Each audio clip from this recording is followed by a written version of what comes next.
गरीब साध साध सब नेक हैं, आप अपनी ठोरे। जो सतलोक ले जाएंगे वो साधु कोई और।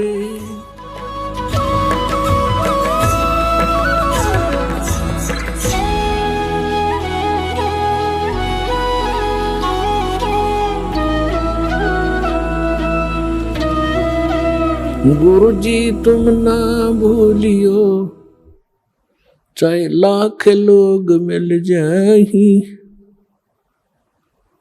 हम जैसे तुमको बहुत हैं, तुमसे हमको नहीं। परम पिता परमात्मा पूर्ण ब्रह्म सर्वसृष्टि रचनहार कबीर देव कबीर साहेब कबीर परमेश्वर जी की असीम रजा से आप सभी पुण्यात्माएं परमात्मा की महिमा श्रवण करने के लिए उपस्थित हुए। जिस प्राणी के युगों युगों के शुभ संस्कार वितरित हो जाते हैं उनको मानव शरीर प्राप्त होता है। उससे भी शुभ संस्कारी वो हंस आत्माएं हैं जिनको सतगुरु मिलते हैं, सत्संग श्रवण करने का अवसर प्राप्त होता है।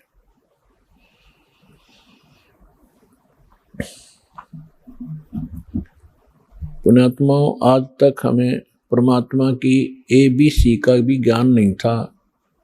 हम कह भी अध्यात्म मार्ग का नहीं जान पाए, चाहे हम अपने आप को कितने ही विद्वान मानते रहे, चाहे हमने वेदों को कंठस्थ याद भी कर लिया, श्रीमद् भगवद गीता के सभी श्लोक भी हमने रट रखे थे,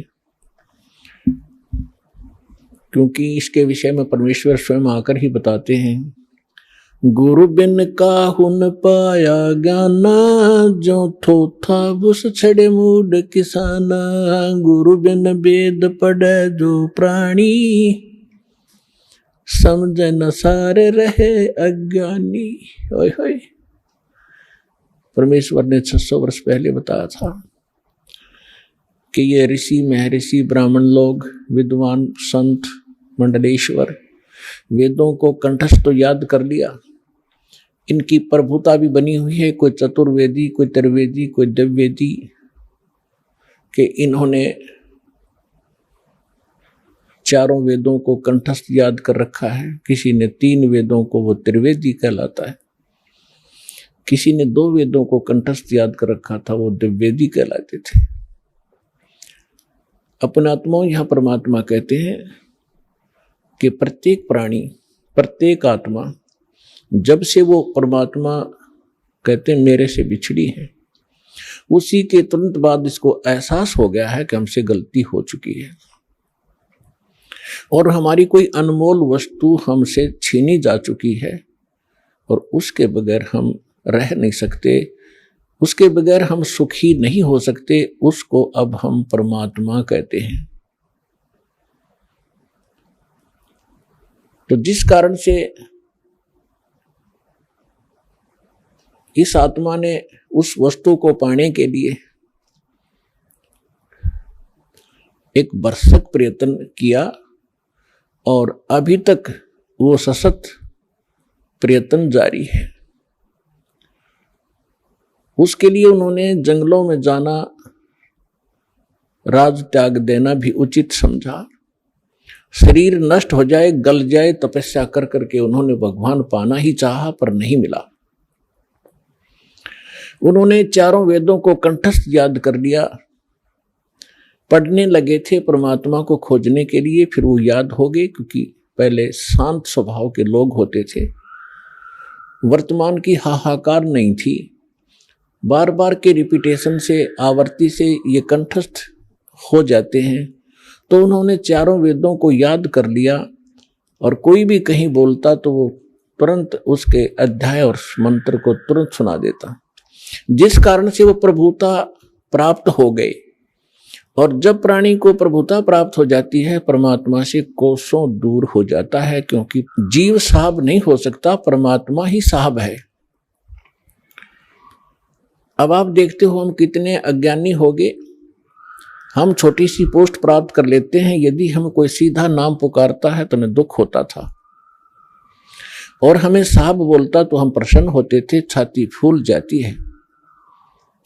इस ज्ञान से पता चलेगा कि साहब क्या है और जीव क्या है। तो कहने का भाव यह है कि वो वेदों के कंठस्थ करने वाले इतने प्रभु बन गए, उनको ब्राह्मण कहने लगे। ब्राह्मण का अर्थ होता ब्राह्मण सोए जिन ब्रह्म पहचाना। ब्राह्मण सोए जो ब्रह्म पहचाने। ब्रह्म माने भगवान, परमात्मा को पहचाने। अपने आत्माओं यहाँ, क्योंकि ये दातम मार्ग है, पहली कक्षा के बालक भी आते हैं, तो ब्रह्म का अर्थ ये ना समझ लेना कि निरंजन ज्योति काल है, नहीं। ब्रह्म का अर्थ वैसे प्रभु होता है, भगवान होता है, राम कहो, साब कहो, ब्रह्म कहो। लेकिन जैसे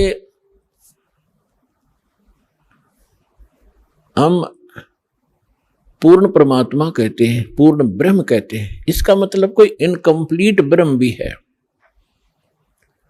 लेकिन ब्रह्म शब्द पर्याप्त है परमात्मा के लिए। लेकिन यहां ये नकली प्रभु घने हो गए, तो इसलिए प्रभु की पहचान जिसने कर ली, ब्रह्म की पहचान जिसने कर ली, वो ब्राह्मण कहलाता है। दास अपने प्रवचनों में बहुत बार पंडितों ब्राह्मणों के विषय में उनकी मूर्खता अज्ञानता सुनाता है, तो उसमें ये ना समझें कि दास एक ब्राह्मण वर्ण को कह रहा है। ब्राह्मण वर्ण अलग वस्तु है। जैसे एक वैद्य था और वो बहुत अच्छा वैद्य था, नाड़ी पकड़कर तुरंत बता देता था अमुक रोग है, औषधि भी उसके पास कारगर थी, सुप्रसिद्ध हुआ।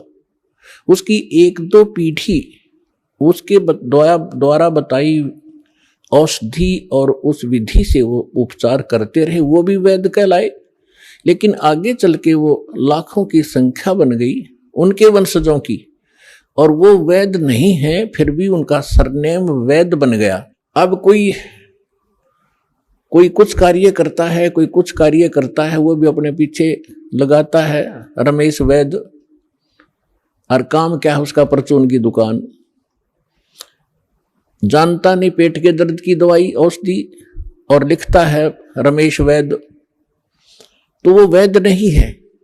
और यदि कहीं किसी वैद्य की मूर्खता बताई जाती है कि रोग ये और दवाई ये दे रहा है, ये खाक वैद्य है, तो उस वैद्य को दुख नहीं होता जो परचून की दुकान किए हुए। इसी प्रकार ब्राह्मण की विषय में जानना। मेरे पूज्य गुरुदेव जी ब्राह्मण वर्ण में जन्मे थे, लेकिन वो अपने आप को ब्राह्मण नहीं कहते थे, पंडित नहीं कहते थे। पंडित ब्राह्मण की दूसरा पर्यायवाची पंडित भी कहलाता है। पंडित का भी यही अर्थ होता है। वो ब्राह्मण नहीं कहलाते थे जो हमने अपने परंपरागत समझ लिया है। हम किसको ब्राह्मण मानते हैं? जो श्राद्ध निकलवाता हो, पत्रे बाँच कर सुना दे, तेरा भी आपत्ति आनी है, ये ऐसे कर दे, ऐसे वैसे कर दे, ये ब्राह्मण कहलाते हैं। लेकिन यदि हम पंडित की परिभाषा समझना चाहें तो हमारे पूज्य गुरुदेव जी ब्राह्मण होते हुए अपने आप को ब्राह्मण नहीं कहते थे, वो संत कहलाते थे कि हमने पंडिताई कभी की नहीं, हम ब्राह्मण नहीं हैं। और मेरे दादा गुरु जी छावला गांव दिल्ली के अंदर, दिल्ली स्टेट में एक छावला गांव है नजफगढ़ के पास, वहां के वो जाट थे। और बचपन से ही वे हमारे जो चौथे दादा गुरुजी थे उनके संपर्क में आ गए। उन्होंने उसको काशी विद्यापीठ में पढ़ाया, अपने पास ही रखा, तो वो 4 विषय के आचार्य बन गए उस विद्या को पढ़कर। लेकिन उन्होंने पंडिताई की नहीं, फिर भी वो पंडित चिदानंद नाम से जाने जाते थे। और उनका आश्रम बना हुआ है जिला सोनीपत हरियाणा, तहसील खरखोदा के पास एक गोपालपुर गांव है छोटा सा, उसमें उनका आश्रम बना हुआ है। दास उसको बहुत बार देख कर आया है, उस पर लिखा है पंडित चिदानंद आश्रम, जबकि वो वर्ण में जाट थे। तो हमने सबसे पहले ये देखना है कि इन चीजों का हमने इनसे ऊपर उठना है, जातिवाद से। हमारी क्या जाति है? जीव हमारी जाति है। और मानव धर्म हमारा हिंदू मुस्लिम सिख ईसाई कोई धर्म नहीं है न्यारा। जब हम परमात्मा के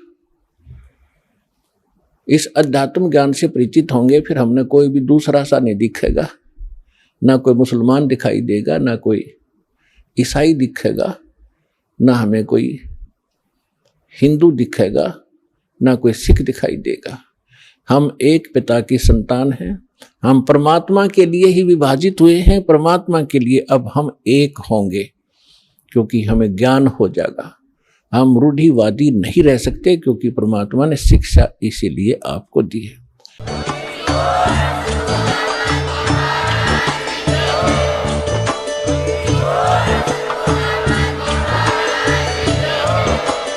आप सुन रहे थे जगत गुरु तत्वदर्शी संत रामपाल जी महाराज जी के मंगल प्रवचन। अधिक जानकारी के लिए विजिट कीजिए हमारी वेबसाइट www.jagatgururampalji.org। संत रामपाल जी महाराज जी के शुभ आशीर्वाद से पूरे विश्व भर में 500 से भी ज्यादा नाम दीक्षा केंद्र हैं, जिन पर संत रामपाल जी महाराज जी द्वारा ऑनलाइन निशुल्क नाम दीक्षा दी जा रही है। अपने नजदीकी नाम दीक्षा केंद्र का पता करने के लिए संपर्क करें 8222880541।